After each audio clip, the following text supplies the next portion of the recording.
So I just want to comment on this whole Wahiawa Leilehua fight situation because it's very popular right now in the news, social media, and I feel like this discussion deserves a little bit more than just a snappy, comment. And I'm sure a lot of people out there also have a lot of thoughts, and maybe hearing this discussion might sort of help them also unravel the things that they're also thinking about. I don't have any video of this. I'm not going to show the video of what happened in the assault and the attack. You can find it online, but frankly, it's really hard to watch. Yeah, so you can just look it up somewhere else. But if you haven't heard about what happened, this 21-year-old woman, was attacked, and it was on video. This happened in Wahiawa. 3 of the people involved were under the age of 18, and then the person that they, I guess, the attacker was 18 years old, and yeah, it just, gosh, man, just seeing that this happened like a month ago, so I guess back in April, and only now the video has gone viral online. They got arrested, all 4 of those individuals, but the charges were all dropped, and the 18-year-old issued an apology, and that's sort of where the situation is, to me, most likely probably just gonna kind of stop. And this isn't necessarily directed towards the 18-year-old or any of the kids. It seems like almost like that's not my place. I feel like to address them. I mean, they're kids. But I, as an adult, who has kids too, or who has kids, I just gotta ask, like, what were they thinking? What kind of state of mind would someone have to be in to do that to another person, especially someone who can't defend themselves in that way? This idea of like fighting. I mean, it's always been fighting, right? Public school, maybe not so much in private school, but like in public school, there's fights, right? I grew up seeing them, and it's just that's just a part of probably any school, right? But local culture, local schools, there's going to be those things. But I always feel like in like fight culture, if you're gonna throw down, right? It is in more of like an honorable way, and I know it seems kind of weird, but like I was always under the impression that you got a problem with somebody, and it is gonna come to physical, blows, which it should never, but if it does, then it's just you and that person. You guys meet up, and you guys do it, and then break it up, and that's the end of it. I mean, that doesn't solve the problem, but I always thought that's how it's supposed to happen. That's how it's supposed to go down. But like the thing that happened at Windward Mall, and now with this one, I'm like, that's not even like fighting. That's like cheap shots. When it's so one-sided, when it's 2 versus 1, 3 versus 1, 4 versus 1, what is that? How do you feel good about yourself? Again, as a person doing that, like, how do you feel good about yourself? Assaulting someone, beating up someone, hitting somebody who really can't defend themselves. I guess for me, I don't see any satisfaction. I don't know how someone would find that satisfying or funny, or whatever they're trying to do to make themselves feel better. I don't know why you would do that. A person in that position of real dominance of power, they have to know they're gonna win this fight, right? They're gonna win this altercation, because the person cannot do anything to them. And so what? Is that heroic? To me, that's like the opposite, right? Like it's very cowardly. Like, if you want to fight somebody who's bigger than you, then okay, and then you overcome them. Again, speaking recreationally, not delinquently, I guess. But I'm just thinking, to pick on somebody less capable than you. For what? Like, you already know you're gonna win. All right, second thing that I noted is because the 18-year-old is associated with Leilehua High School, you know, it really puts a bad name to Leilehua, and that's unfortunate because they had a pretty good year. You know, sports-wise, they finished second in the state for girls flag football. I mean, that's a public school. They were number two. You know, they're in the state finals against Mililani, who ultimately won. But like, that's something to be very, very proud of. It's too bad that this event is now like going to be associated with Leilehua High School, with that area, Wahiawa. And the West Side already has a rough reputation in general. And okay, maybe that's just me speaking as someone who lives in town. Like, I'm now a townie, but hey, I grew up Kaneohe side, Windward side. We got our own reputation on that side too. But let me just speak from someone who lives in town. I mean, that side of the island is just viewed as rough, and like, you know, you don't want to live over there, and it's like they just cause trouble. And then you see stories like this, and you're like, okay, yeah, that kind of confirms one's own personal bias. And you know, you hate to see that kind of stuff happen. It's not something obviously that individual is ever thinking about, but when you see these types of stories, you know, oh, public school, or West Side school, West Side kids, I mean, it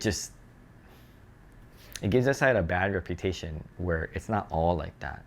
But you see it in the news, see it online, it's like, oh, okay, that gets people scared. The next thing I want to comment on is the sort of the community reaction to it. And I know I live in town. I'm not a part of the Wahiawa Leilehua community. If that disqualifies me from talking about it, okay, that's fine. But I just wanted to just mention what the reaction was. So after this story kind of broke recently, there was, I guess, you know, people in the community were obviously very upset at seeing what happened. And so some people took it upon themselves to try and, you know, get these kids. Of course, you know, it was live stream as they're trying to, like, you know, try to find them and stuff. And I mean, I understand that could be some people's reaction, but I think that's the wrong reaction. And what are we telling our kids when we do that kind of stuff? Like, I'm just thinking, like, what were people gonna do? You know, like, what, you gonna beat up kids? I mean, like what were you gonna do? You're gonna harass the family, the parents? I mean, that doesn't seem right to me. Now, again, speaking as somebody who is not involved in the situation, it's probably a lot easier for me to comment on that. But I think even if I was in the situation, I would say no. Like, this is not the right way to do it. This is not the way that we should be doing it. All right, the next thing is more about what the DOE is going to do for this. Now, this wasn't like a school so much related thing, though it does involve students. And I guess I was thinking, you know, what is the department going to do to address the bullying issue in public schools? For me, I went public school, and there was bullying, absolutely. As I got older, a lot of it was more like racial. You know, you got like certain groups, they don't like certain groups, and then they just fight all the time.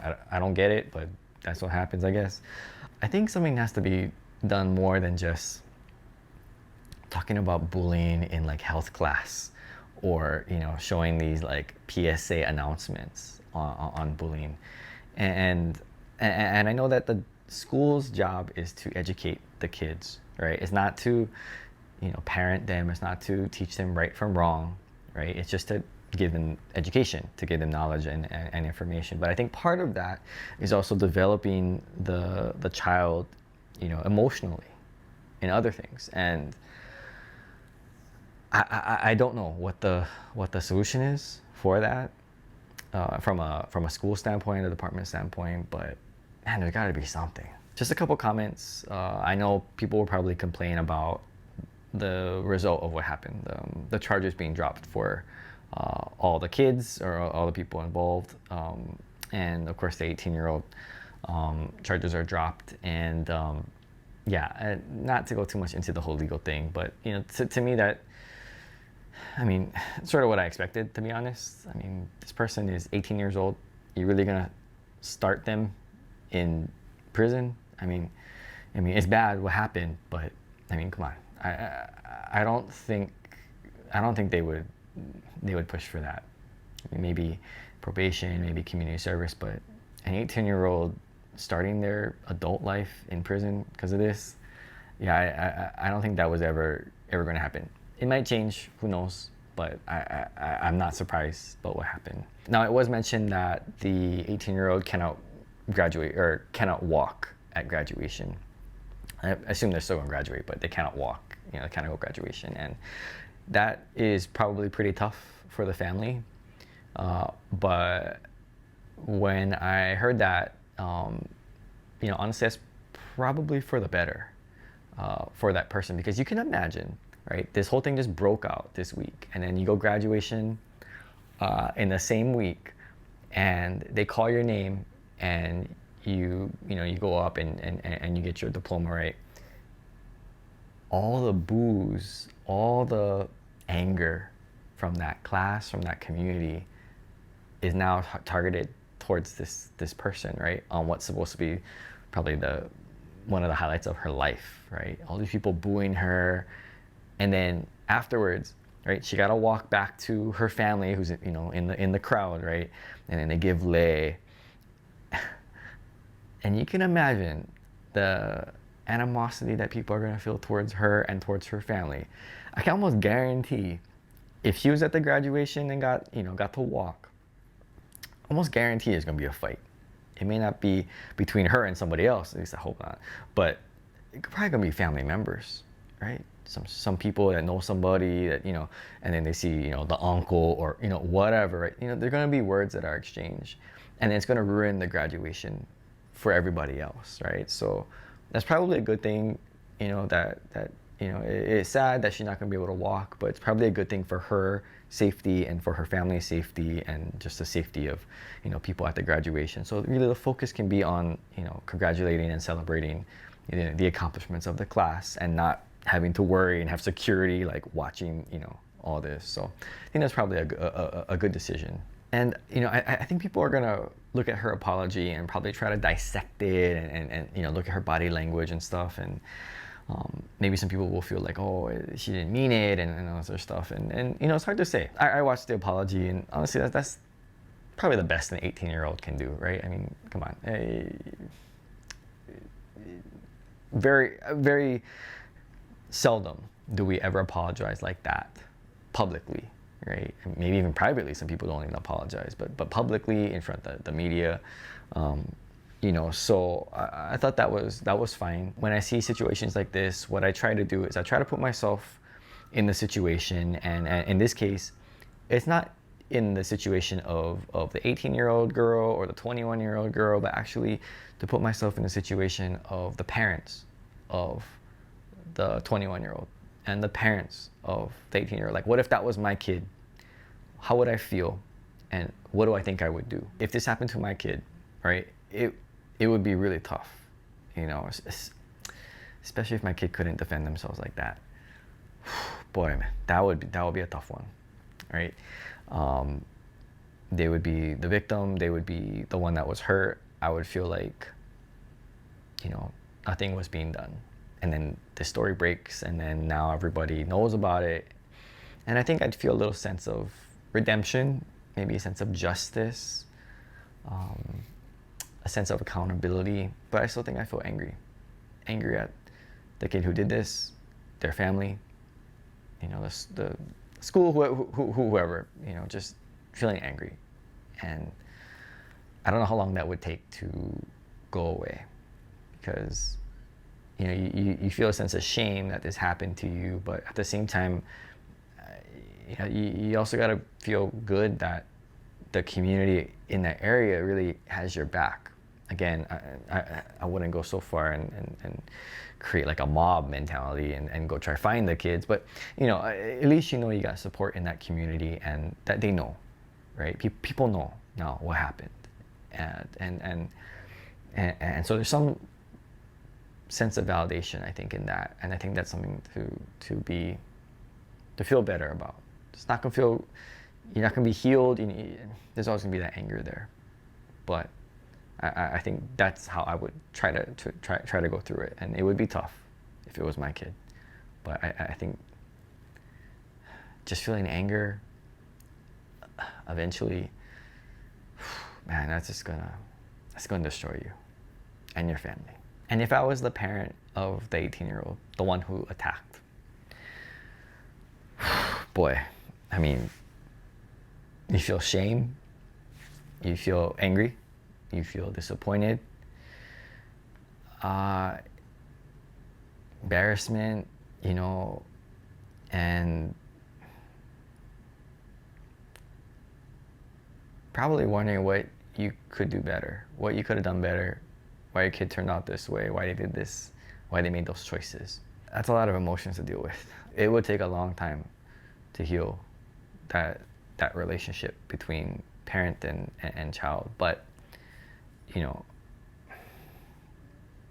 knowing how family is, at least for me, I grew up in a family where, again, that when you come home, we got your back. You could have made wrong choices, and we're not going to praise those choices, but you got to know that no matter if everybody is angry at you, yeah, we probably angry at you too, but just know that we would care for you, and that's how I would feel towards my kids if they did something like this. I mean, I would not, I would be pretty pissed off, right, as they say, and disappointed, and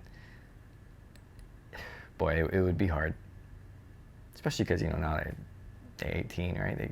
They're an adult, but I could never turn my back on my kids, no matter what they did. Again, I wouldn't say, oh wow, look, they're an outstanding person, and I'd be like, no, they made mistakes, and we're gonna work on that. And I'm pretty sure that her family supports her. Again, that's hard, right? When someone does something wrong that you love, but hey, in love you can call them out on the wrong choices that they may make.